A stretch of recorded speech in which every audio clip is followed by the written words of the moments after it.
បាទសូមគោរពសូមជម្រាបសួរពុកម៉ែបងប្អូនថ្ងៃនេះមានដីសម្រាប់លក់ Real Estate 484នៅក្នុងសង្កាត់សាលាកំរើកក្រុងសៀមរាបហើយជាប្រភេទដីកែង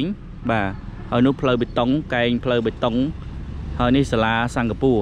បាទនេះសាលាសិង្ហបុរីខ្ញុំមកខាងក្រោយដើម្បីស្ងាត់សាលាសិង្ហបុរីហើយយើងជាប់ជាមួយនឹងផ្លូវបេតុងសាលាសិង្ហបុរីយើងហៅផ្លូវ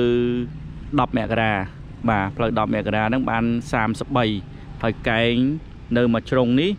ពីផ្លូវបេតុងហ្នឹងមកផ្លូវបេតុងនេះបាន136បាទ136ម៉ែត្របាទដីធំដីកែងធំស្អាតបាទហើយរីកនៅជ្រុងខាងនេះបាន55នេះវារីកខាងនេះមកកតុយនេះបន្តិចនេះធំលបងនេះវារីកមកអញ្ចេះបាទហើយម៉ែត្រការ៉េយើងបាន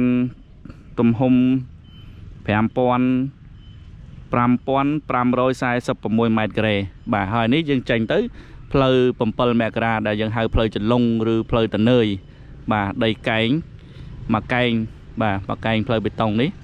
បាទហើយទៅនេះនៅសង្កាត់សាលាកំរើកក្រុងសៀមរាបបាទយើងឡើងទៅអញ្ចេះត្រង់ឡើងទៅសាលាសង្កាត់សាលាកំរើកឡើងទៅ